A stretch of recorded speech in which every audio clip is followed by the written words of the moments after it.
You are now about to witness the strength of street knowledge. Let's discover hard cover months, but it's this enough so you can know what's up in the hood.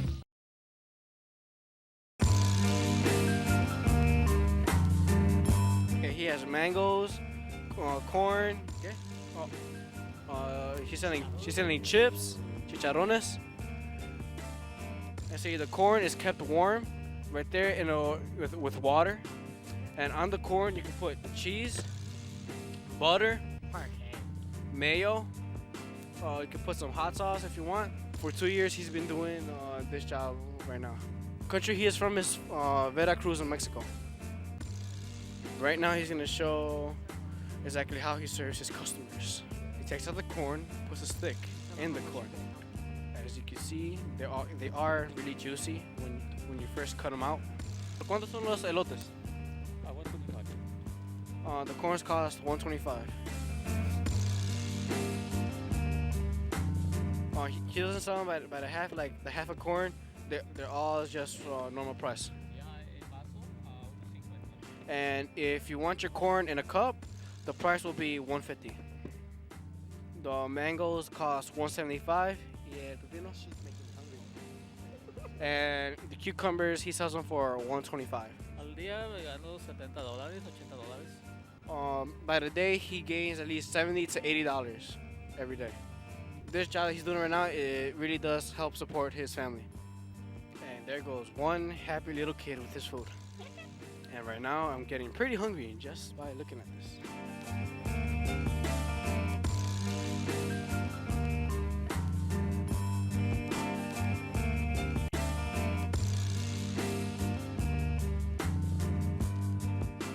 And there we have a man running his own business here at the corner of Cullen Park.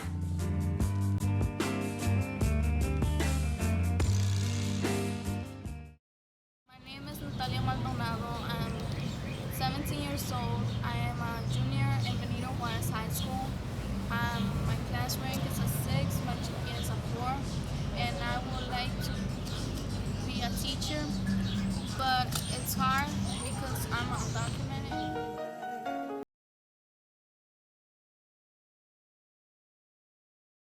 My name is Vanessa. I'm 16 years old. I'm Mexican. I have a GPA of 3.5. I would like to be an actress when I grow up, but sometimes I think it's gonna be really hard since I'm not from here. I mean,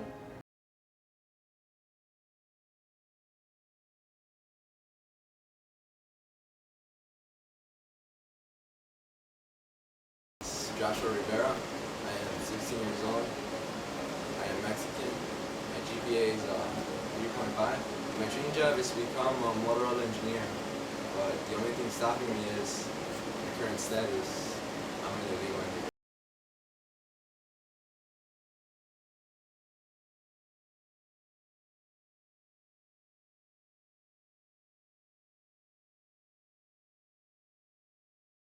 so when I came to the United States, it was really hard to get here because I had to cross the border, and it was like there was days that we couldn't sleep well because we had to run sometimes or sometimes walk.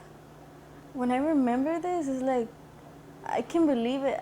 I can't believe I made it here because it was like a place that you will never finish, like walking. It was like there was no houses, nothing, everything was dry. I was 9 years old when I first arrived. I kind of came crossing the border with my mom, my brother, and my sister when she was 1 year old. It was like dark, cold, really cold. And I guess everybody was scared because everybody was like, let's hurry up, you know. They could catch us, don't make noise. Stay together because we don't want to lose anybody. My dad had my brother, he had asthma, so he was in a lot of debt. So basically, he had to come over here and get some money. So every time I would see him was on Christmas. Other than that, like, I would never get to see my dad. So he called me and he's like, you want to come over here? I'm like, yeah, sure. And so, yeah, that's why I kind of am over here. Once you get here, you think everything's gonna be like really, everything's gonna be cool. Everything's gonna be better job, better house, everything is gonna be better than Mexico. But it is hard too because people who are not from here don't get the same opportunities that people that are from here. Tenemos muchas desventajas como no podemos a veces agarrar becas para estudiar el colegio, no podemos agarrar dinero del gobierno para pagar nuestros estudios. We get paid less in the jobs. We get really bad jobs. Well, I work in a factory that makes snacks. On the corn dumpster, I had to carry 2,500-pound bags into big cranes and dump all the corn into this machine.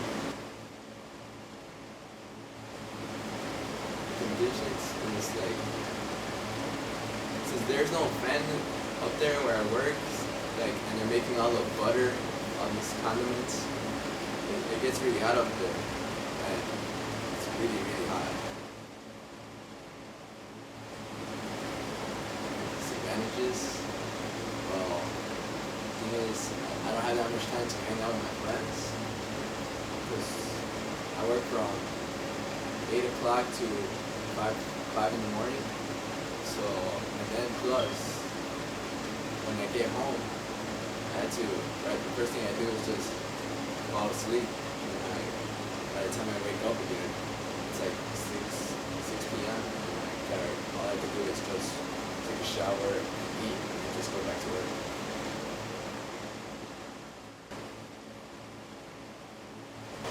I don't want this for the future. You know, it's too long.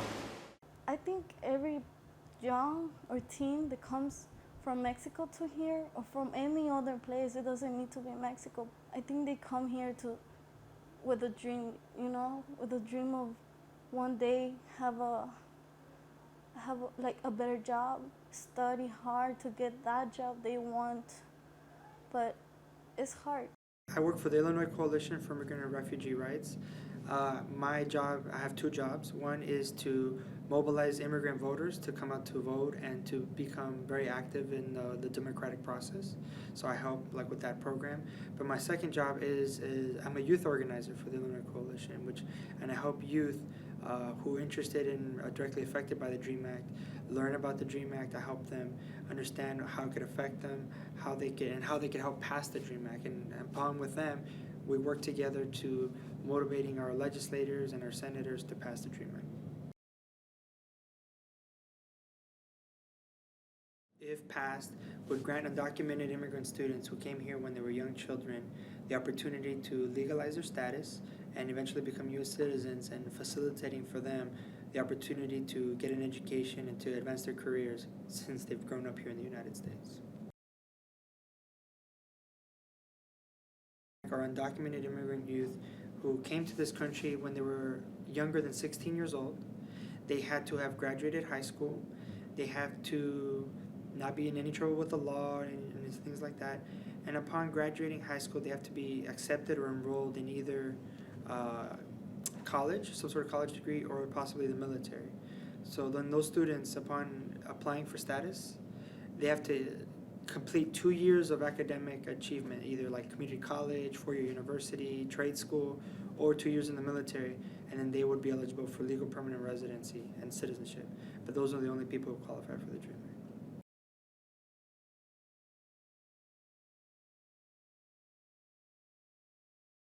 I mean, that's ridiculous. The DREAM Act is for something for young people who came to this country when they could not really understand what they were doing because their parents brought them. But more importantly, these are young people who have grown up in this country. This is their home, and they have they are working hard to become doctors, become lawyers, judges, firemen, police officers. Some of them even want to go into the military. So they are willing to work for this country, and they are willing to participate in it. And it's earned. There's a chance for them to earn their path towards citizenship that a lot of people don't even get a chance to do.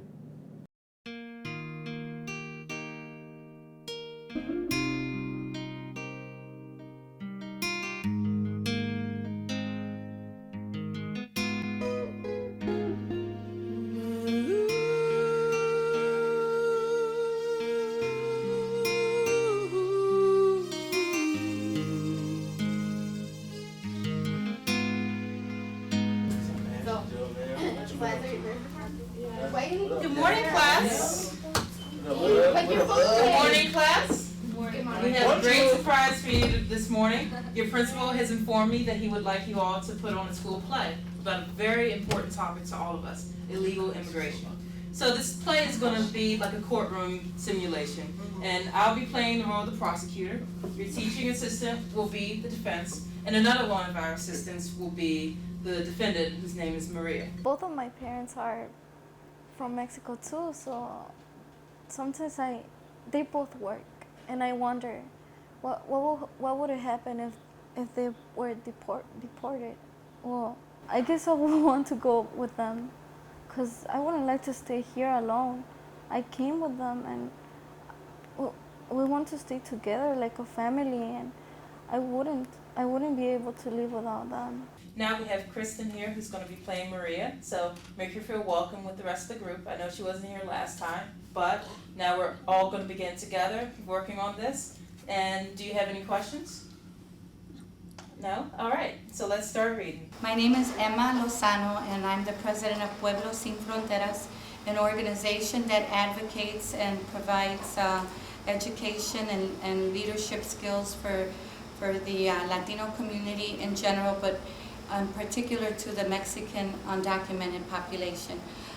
We've been involved in a series of different campaigns around healthcare, immigration, specifically because of the broken immigration laws and the devastation that it's taken on and separation of families. So this is when you would start crying, Alicia, and you look down the floor. I have to cry? Yes, you have to cry. Yeah. Right now? Well, you know, yeah, and okay, I know you all want to have fun with this, and it's good to, but remember, this is a really, really serious project that we're doing. The case of Elvira Arellano, where currently she's in sanctuary and will be in sanctuary for almost a year, August the 15th. She was able to develop La Familia Latina Unida, which is an organization of undocumented families of undocumented parents, we should say, where in some cases already one of the parents has been deported.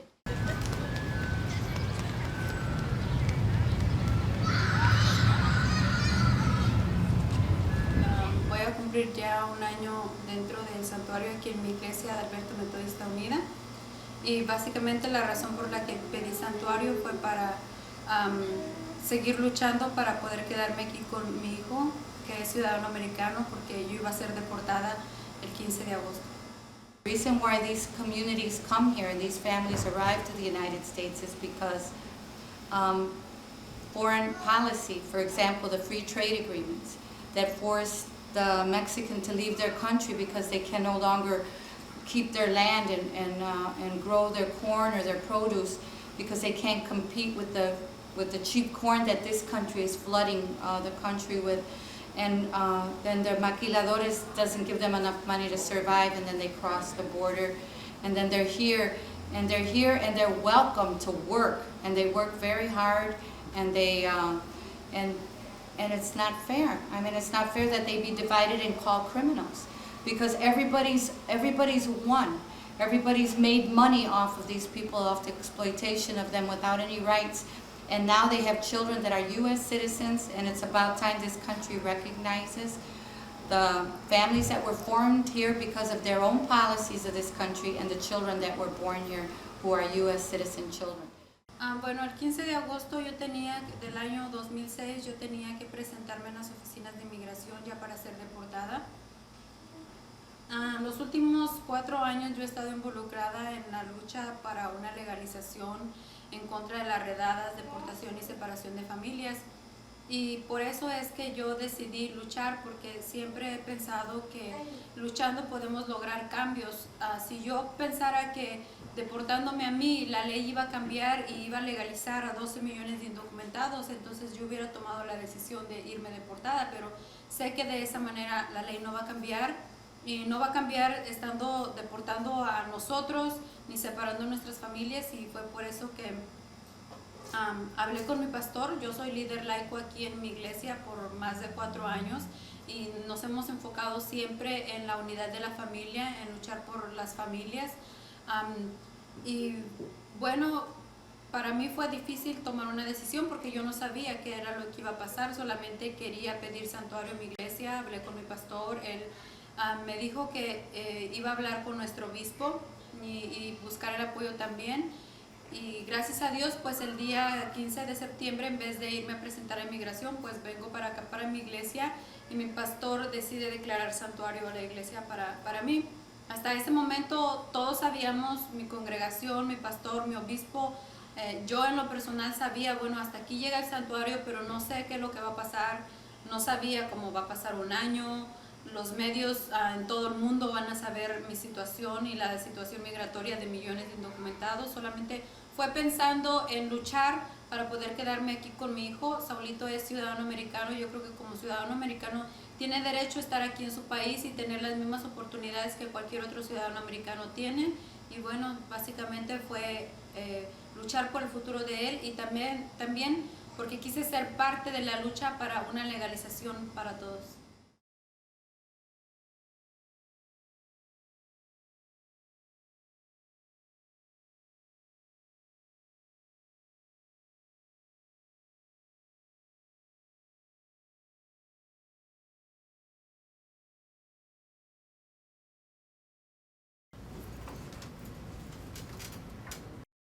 Please be seated. Court is now in session. We're here today to make sure that an illegal alien, Maria Hernandez, is deported back to her country.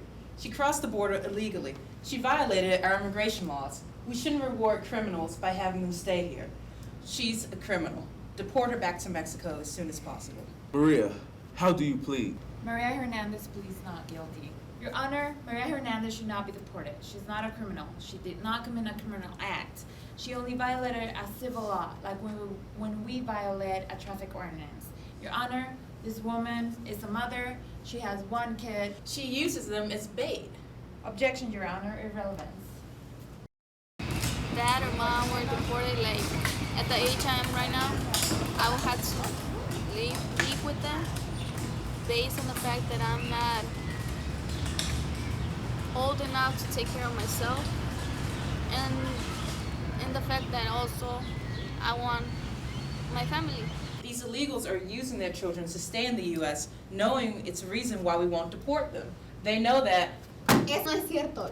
Yo no vine a este país para ser niños. Yo vine a trabajar. En mi estado, en mi país, no hay trabajo para mí. Yo vine a trabajar en un restaurante chino. Me pagaban a $3.50 la hora. Y yo ahí me enamoré de Carlos. Y 2 años después yo me casé y tuve una niña. Y por amor, no lo tuve por nada más. We have to get one thing straight. Maria Hernandez crossed the border illegally. She didn't come here with a visa, nor with the green card. Maria could have applied for one and could have come here legally, like many other immigrants. We do not give special attention to any lawbreaker. In the case of Maria Hernandez, the court has decided that the defendant is guilty. Guilty of illegally crossing our borders in the United States. I hereby demand that the court Maria Hernandez no later than 2 weeks. We've been struggling for this for family reunification and family unity for some time, for a number of years. That is our primary focus, is to keep our families together and to really get this country to recognize the value of these families, the Mexican family in particular, the Latina family in general, because they pay taxes, they're decent people, they own homes, they are good workers, and they're your neighbors, and they're the ones that take on the most difficult job for the least amount of money. They're being exploited. It's about time that there's justice. This country was built over immigrants and is still being constructed by lost immigrants. Hi, my name is Franny, and I am a 16-year-old immigrant, and I am an immigrant living in Chicago. I am from Nigeria, Ibadan, Nigeria. Originally, I'm from Ibadan, Nigeria. I also claim there, so don't get me wrong. I'm a Nigerian girl, through and through. Chicago is special to my immigrant experience because Chicago is the city that raised me. Of course, I was really young when I came, but Chicago is the type of city where almost everybody's an immigrant. Like, everybody has an immigrant story, whether it's them, their first generation, or their parents, their grandparents. Chicago adds to my immigrant experience, I guess, by introducing me to like other immigrants, because Chicago is known to be very diverse. It's a lot of immigrants. You would find a lot of immigrants in Chicago, so I was able to meet other people like me. When I first came here, I thought I would be alone. I was like, oh, this is a new thing for me. When I got to high school, I let my little butterfly wings spread, and I branched out, and now I am vice president of my school's West African Club, and I have a huge community who keep me grounded, who I can make references to, like jokes about Nigerian pop culture, and they'll get it. Even having somebody just understand your jokes is a big thing that I think people overlook. People who eat the same foods that you eat, and you can talk about like your cravings. I'm craving jollof rice today, and people are like, yes, it's the same, me too. Having that, and people watch the shows that you watch and listen to the music that you listen to. So community is a big part of African culture in general, Nigerian culture, and to find that community outside of Africa, outside of Nigeria, in this place that I now call home, Chicago, was a big milestone for me, and that's what is keeping me connected to my culture now. I love talking about my culture. I talk about it all the time. Some would say it's my personality, but I don't like being like interrogated on it, because then it's like you're an exhibit, like a museum exhibit for people to watch and prod and poke. Something that I would change about my immigrant experience, and I think a lot of people will agree with me on this, is the amount of stress it causes on people, because being an immigrant is not easy, actually. It's very hard, and it causes a lot of stress on people. I experienced that firsthand. Actually, secondhand, actually. I wouldn't even say firsthand, because the people that experienced that firsthand is the parents who immigrated and who have to support their kids, and that's something my mom experienced firsthand, and I would also say my dad experienced firsthand too, because the stress of moving to a whole new country, starting over, like imagine building up your whole life just to come to a whole place and then it just completely erases, like it's like it never existed and you have to start from scratch. That is not a good easy and experience when you come to a new country. So something I would change is the stress of an immigrant coming to Chicago. I would describe myself as somebody who's gone through a lot. I would describe myself, like, I'm not even comparing it to other people, but as myself, I believe I have gone through a lot, and I've grown from that as an immigrant, as just or as just Liz, or as just Oyinka, my Nigerian self. That's my Nigerian name. I've been through a lot as an immigrant, as the American version of myself, Liz, and the Nigerian version of myself, Oyinka. I have experienced people's reaction to me as an immigrant. I've experienced how people treated me. I experienced how I've learned from how people treated me and how I've grown from that. And I would describe myself as somebody who has become a better person from the journey I made since 2010. I would describe myself as somebody who's proud of herself, proud of the people she's surrounded around herself, proud of the people who've raised her, proud of how happy I am today as a person. progress, and I still have a lot to learn and grow, but I would definitely get there, and I'm proud of my journey so far. Every part of my personal identity is influenced by my culture. Everything that I do, how I talk, what I eat, what I like, what I listen to, that is all, it all stems from Nigeria, it all stems from Yoruba culture. I am not fluent in Yoruba, which is my tribal language, but I make use of phrases. I use Pidgin English, which is a mix of native languages in Nigeria and English, obviously. It's a common language around West Africa. And so I can use that with my friends. And then also just in hobbies that I picked up outside of my culture, I find ways to bring my culture into it. I make sure to rep wherever I go. Another thing is I am really into film. I work in film, and every chance that I get, I throw in my culture into a film that I can make, personal films that I've made, even just like short clips, and I'll show everybody like, look at this edit that I made with this Afrobeat song, or look at this edit that I made of my favorite dish. And so I think I tend to pull my culture into everything that I do. That's a big part of my personal identity, is being Nigerian, being Yoruba, and being an immigrant.